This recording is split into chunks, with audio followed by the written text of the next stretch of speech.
नमस्कार, मैं हूं रवि केंद्रा। हॉर्नबिल टीवी देख रहे हैं आप। उत्तराखंड की खबरों की शुरुआत करते हैं। केदारनाथ उपचुनाव को लेकर तारीखों का ऐलान होते ही बीजेपी ने तैयारियों को धार देना शुरू कर दिया है। अब प्रत्याशी चयन की प्रक्रिया भी शुरू हो गई है। बीजेपी प्रदेश अध्यक्ष महेंद्र भट्ट ने बताया कि प्रदेश प्रभारी दुष्यंत कुमार गौतम के साथ मिलकर एक वर्चुअल बैठक की गई है, जिसमें केदारनाथ उपचुनाव के लिए प्रत्याशी के नामों का पैनल केंद्रीय संसदीय बोर्ड को भेजा गया। पैनल में पूर्व विधायक आशा नौटियाल, कुलदीप रावत, कर्नल अजय कोठियाल और पूर्व विधायक स्वर्गीय शैला रानी रावत की बेटी ऐश्वर्या रावत समेत कुछ और नाम भी शामिल हैं। महेंद्र भट्ट ने कहा कि अब जल्द ही प्रत्याशी का नाम फाइनल कर दिया जाएगा। साथ ही केदारनाथ उपचुनाव को लेकर स्टार प्रचारकों की लिस्ट भी जारी की जाएगी।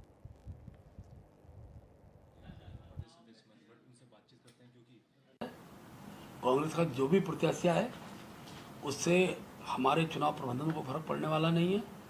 हमने कल ही जो जिले से जिन जिन लोगों ने दावेदारी की थी, ऐसे सभी प्रत्याशियों के पैनल हमने सेंट्रल पार्लियामेंट्री बोर्ड को कल वर्चुअल मीटिंग के बाद भेज दिए हैं। बहुत जल्दी केंद्र प्रत्याशी की विधिवत से घोषणा करेगा और नामांकन की तिथि निश्चित होगी। नामांकन में प्रदेश के मुख्यमंत्री जी रहेंगे, हमारे प्रदेश के प्रभारी जी रहेंगे, हमारे प्रदेश के सभी पूर्व मुख्यमंत्री उस कार्यक्रम में रहेंगे और भव्यतम नामांकन का कार्यक्रम ये केदारनाथ विधानसभा का किया जाएगा। उसकी तिथि जैसी प्रत्याशी घोषित होता है उसके बाद हम कर देंगे और उसके बाद प्रत्याशी आधारित कार्यक्रम की श्रृंखला बनेगी। स्टार प्रचारकों की सूची भी 1-2 दिन के अंदर हम लोग विधिवत रूप से घोषित कर देंगे और चुनाव जिस रूप से भारतीय जनता पार्टी हर चुनाव को लड़ती है, प्रभावी ढंग से बूथ प्रबंधन को ध्यान में रखते हुए उस चुनाव को हम जीतेंगे। कल मेरा भी केदारनाथ विधानसभा जाना हो रहा है और अगस्त्यमुनि नगर, अगस्त्यमुनि ग्रामीण की मंडल की 2 बैठकें और परसों सताराकाल मंडल की 3 मंडल की बैठक करके मेरी वापसी होगी। मैं कह सकता हूँ बहुत अच्छा हमारा तंत्र चल रहा है। 2 महीने पहले ही हमने जो अपने चुनाव प्रबंधन की टोली घोषित कर दी थी, सबके कार्यक्रम लगे हैं। मुख्यमंत्री जी के भी कार्यक्रम वो क्षेत्र में हुए हैं। उत्तराखंड के वन मंत्री सुबोध उनियाल बद्रीनाथ धाम पहुंचे, जहां पहुंचकर उन्होंने भगवान बद्री विशाल के दर्शन किए हैं। साथ ही प्रदेशवासियों की सुख समृद्धि की कामना भी की। वहीं इस मौके पर श्री बद्रीनाथ केदारनाथ मंदिर समिति के उपाध्यक्ष किशोर पवार ने वन मंत्री का स्वागत कर उन्हें भगवान बद्री विशाल का प्रसाद भी भेंट किया।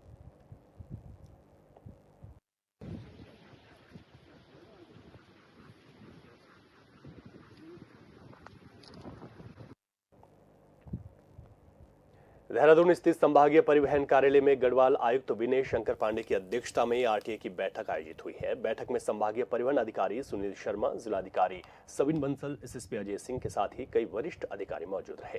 बैठक में कई महत्वपूर्ण फैसले लिए गए हैं। बैठक के दौरान विक्रम की जगह सीएनजी या BS6 पेट्रोल मैजिक वाहन लेने पर 50% सब्सिडी दिए जाने का भी फैसला लिया गया है। इसके साथ ही वाहनों से होने वाले प्रदूषण को कम करने के लिए डीजल से चलने वाले विक्रमों को बाहर करने का भी फैसला ले लिया गया है। साथ ही विक्रमों की जगह मैजिक वाहन खरीदने के लिए विक्रम संचालकों को प्रोत्साहित किया जाएगा।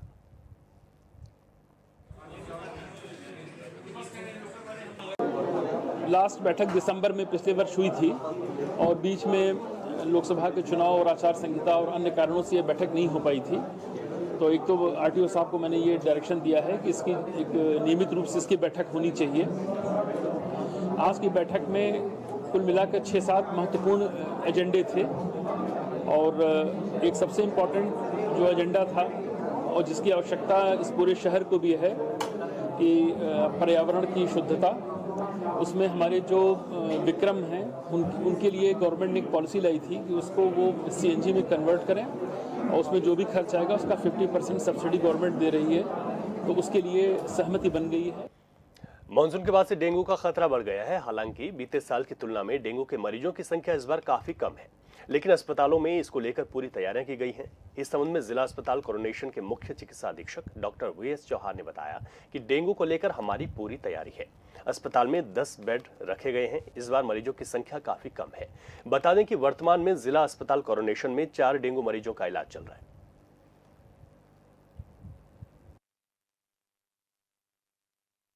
पेशेंट बहुत कम है इस बार। कोई हफ्ते 10 दिन में एक पेशेंट आ जाता है, 15 दिन में एक पेशेंट आ जाता है।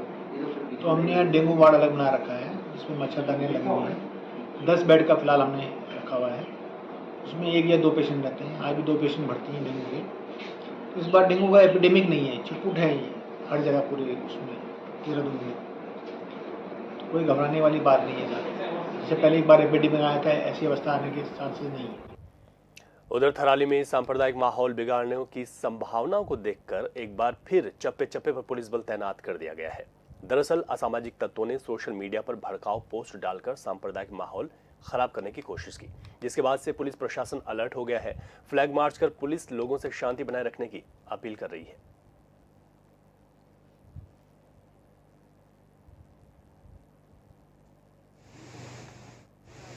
व्यक्ति के द्वारा कानून व्यवस्था अपने हाथ में ली जा। उधर रुड़की के झबरेड़ा थाना क्षेत्र के युसडी खुर्द गांव में एक भाई ने अपने ही भाई की धारदार हथियार से हत्या कर दी। बताया गया कि खेत में बोरिंग लगाने को लेकर दोनों भाइयों में विवाद हुआ था।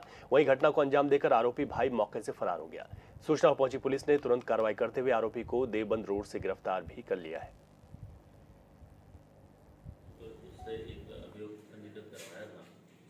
थाना झबरेड़ा के सुसाड़ी कला गांव में एक हत्याकांड में अंकित पुत्र ऋषि कबाल की धारदार हथियारों से हत्या कर दी गई थी, जिसमें उसी का बड़ा भाई बाबूराम फरार चल रहा था। पुलिस के द्वारा आज उसको अरेस्ट किया गया है और उसके द्वारा इस पूरे हत्याकांड को स्वीकार करते हुए बताया गया कि ये जो झगड़ा इनके बीच में हुआ था वो बोरिंग का एक विवाद को लेकर हुआ था, जो बात आगे बढ़ते हुए मारपीट में और फिर हत्या में तब्दील हो गया था। और इस पूरे प्रकरण में धारा 103 BNS की धाराओं में अभियोग पंजीकृत करके जो हत्यारोपी है बाबूराम सन ऑफ ऋषिपाल, उसकी आज अरेस्टिंग की गई है और उसको आज न्यायिक अभिरक्षा में भेजा जा रहा है। जय रुद्रेश के जयकारे के साथ ही रुद्रनाथ धाम के कपाट शीतकाल के लिए बंद हो गए हैं। इस मौके पर मंदिर परिसर में सैकड़ों श्रद्धालु मौजूद रहे। वहीं अब भगवान रुद्रनाथ की शीतकालीन पूजा गोपेश्वर स्थित गोपीनाथ मंदिर में संपन्न होगी, जिसके लिए भगवान रुद्रनाथ की उत्सव डोली गोपीनाथ मंदिर के लिए रवाना हो गई है। बता दें कि करीब 11,808 फीट की ऊंचाई पर स्थित इस मंदिर में पहुंचने के लिए कई बुग्याल पार कर 19 किलोमीटर की चढ़ाई पूरी करनी पड़ती है।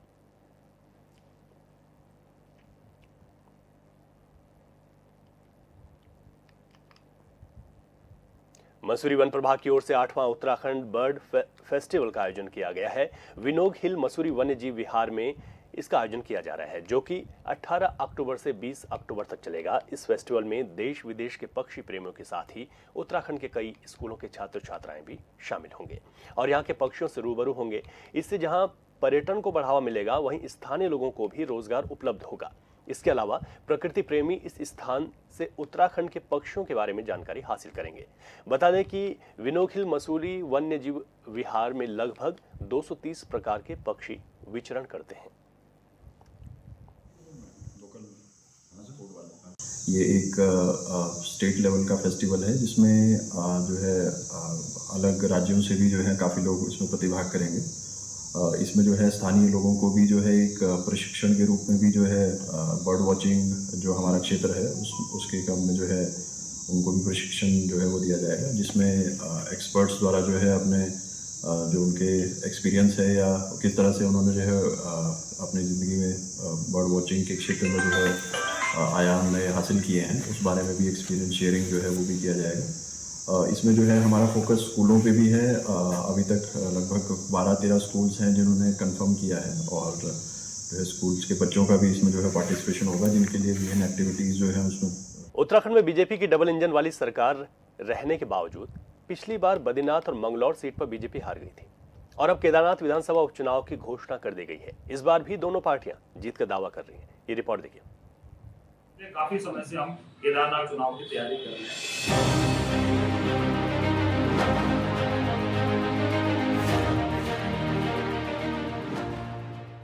उत्तराखंड की केदारनाथ विधानसभा पर जीत दर्ज करने के लिए तैयारी सिर्फ विपक्षी पार्टी कांग्रेस ही महीनों से नहीं कर रही थी, बल्कि बीजेपी भी इसे लेकर बहुत पहले से ही गंभीरता से काम कर रही है। 20 नवंबर को उपचुनाव है और 23 नवंबर को नतीजे आने हैं। जाहिर है अब वोटिंग में बहुत कम ही वक्त बचा हुआ है, लिहाजा जीत के दावों का दौर और तेज हो चला है। देखिए, केदारनाथ चुनाव बड़ा महत्वपूर्ण चुनाव है और कांग्रेस पूरी मजबूती के साथ चुनाव लड़ेगी और हमारी पूरी तैयारी है।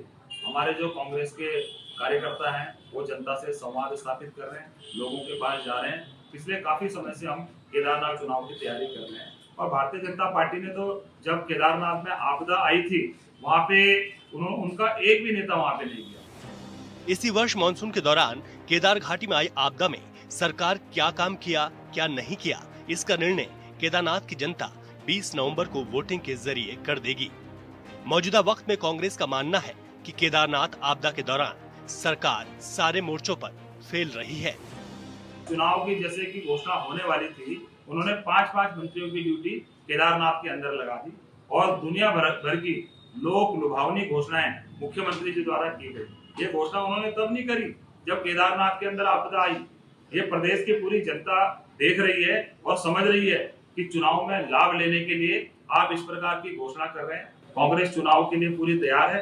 कांग्रेस ने अपने वहां पे पर्यवेक्षक भी भेजे हैं। पर्यवेक्षकों की रिपोर्ट आएगी, जो जीतने वाला कैंडिडेट होगा निश्चित तौर से पार्टी उसको चुनाव लड़ाएगी और कांग्रेस वहां पे अपना विजय पताका फहराएगी और भारतीय जनता पार्टी का वहां से सुपड़ा साफ होगा। दरअसल उत्तराखंड की केदारनाथ विधानसभा सीट पर होने वाले उपचुनाव की तारीखों का ऐलान हो चुका है। भारत निर्वाचन आयोग की घोषणा के बाद देहरादून मीडिया सेंटर में अपर मुख्य निर्वाचन अधिकारी विजय कुमार जोगदंडे ने बताया कि मतदान के लिए सभी तैयारियां पूरी कर ली गई हैं। 20 नवंबर को केदारनाथ में मतदान होगा, जबकि 23 नवंबर को मतगणना होगी। मतदान के लिए कुल 173 पोलिंग स्टेशन बनाए गए हैं। केदारनाथ विधानसभा में कुल 90,540 मतदाता हैं, जिसमें 44,765 पुरुष जबकि 45,775 महिला मतदाता अपने मताधिकार का प्रयोग करेंगे। 90,540 कुल मतदाता हैं इस विधानसभा क्षेत्र के अंतर्गत। इसमें से 44,765 पुरुष मतदाता हैं, 45,775 महिला मतदाता हैं। 44,765 पुरुष मतदाता, 45,775 महिला मतदाता होंगे। बूथ संख्या जो है वो 173 पोलिंग स्टेशन पूरी विधानसभा में तैयार किया जाएगा और 166 पोलिंग स्टेशन की जो पोलिंग पार्टियां होंगी एक दिन पहले रवाना होंगी और बचे हुए 7 पोलिंग पार्टी के पोलिंग स्टेशन की पोलिंग पार्टियां 2 दिन पहले रवाना की जाएंगी। दिव्यांग मतदाताओं की जो संख्या है वो 1092 है, 1092, और जो 85 ईयर से अधिक मतदाताओं की संख्या है वो 641 है। सर्विस वोटर की जो संख्या होगी वो 2949 है, 2949।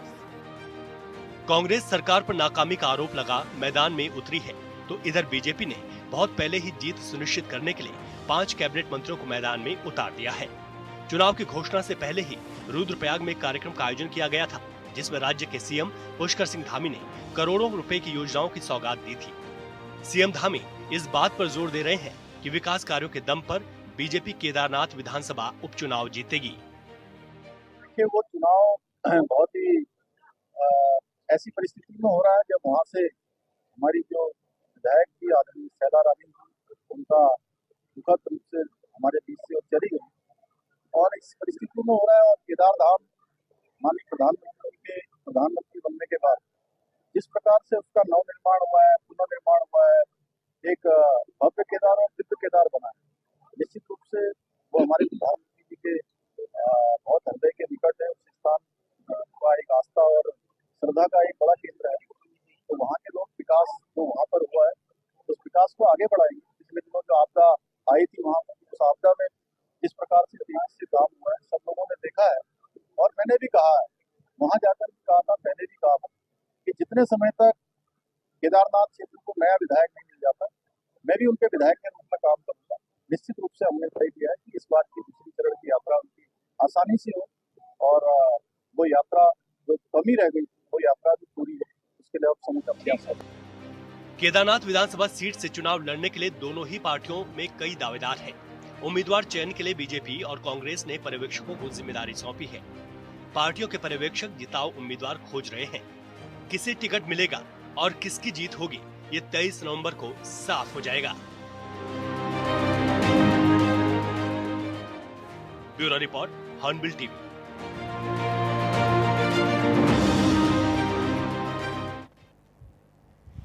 – 2019 के लोकसभा चुनाव में प्रधानमंत्री ने देश की जनता से वादा किया था कि 2022 तक सभी गरीबों के पास अपना आवास होगा, लेकिन ऐसा नहीं हो सका। ये अलग बात है कि देश के अलग अलग राज्यों में पीएम आवास योजना के तहत आवास तो बनाए जा रहे हैं, लेकिन रफ्तार बहुत धीमी है। जिन्हें आवास की चाबी मिल रही है वो खुश हैं, लेकिन हजारों लोग अभी भी इंतजार में हैं। इधर उत्तरकाशी में 62 परिवारों को योजना के तहत चेक वितरित किए गए हैं, जिसके बाद लाभार्थियों ने सरकार का धन्यवाद किया।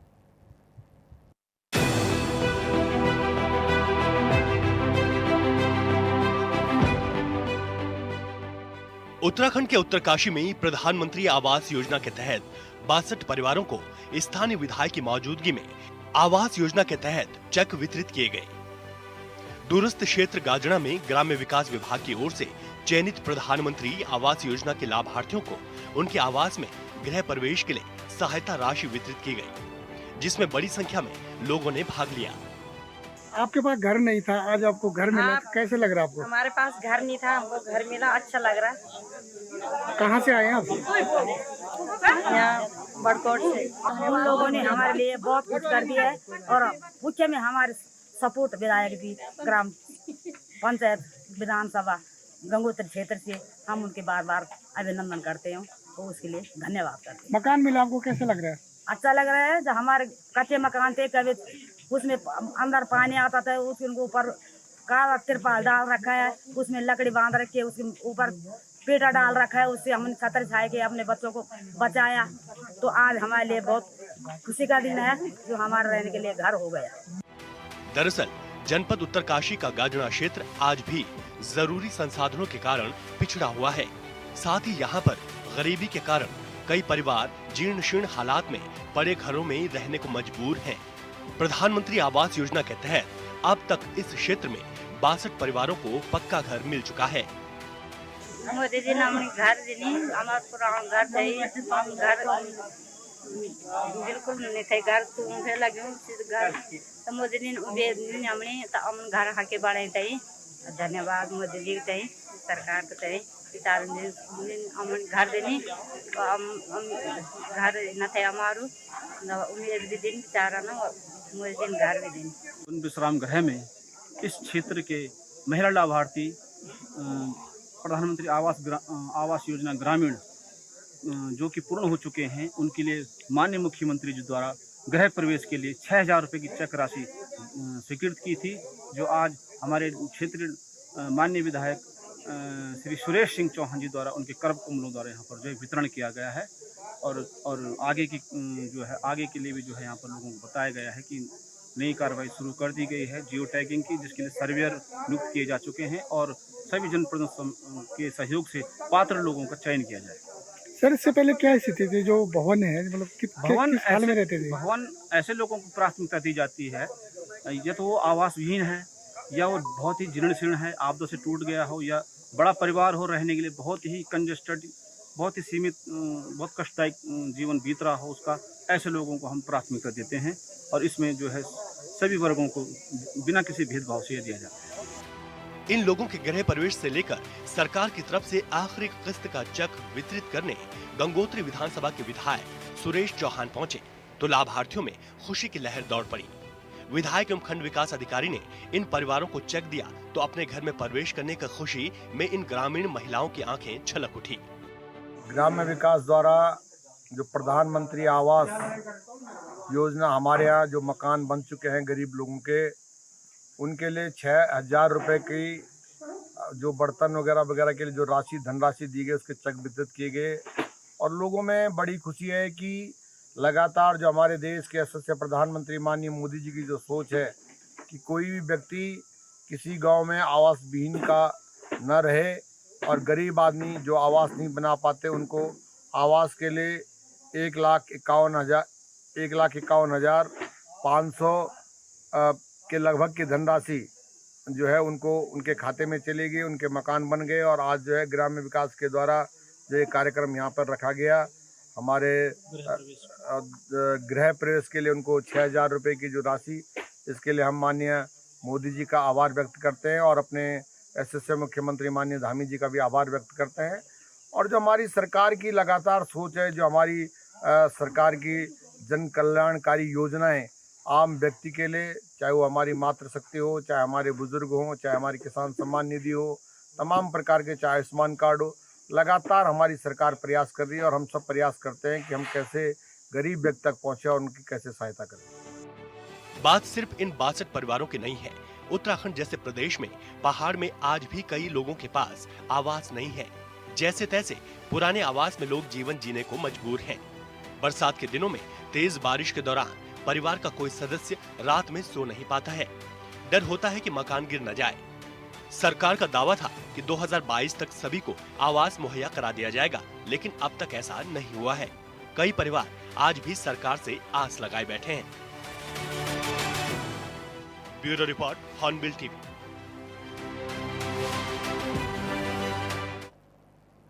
और इस बुलेटिन में अभी के लिए इतना ही। खबरों से अपडेट रहें और देखते रहें हॉर्नबिल टीवी। इजाजत दीजिए, नमस्कार।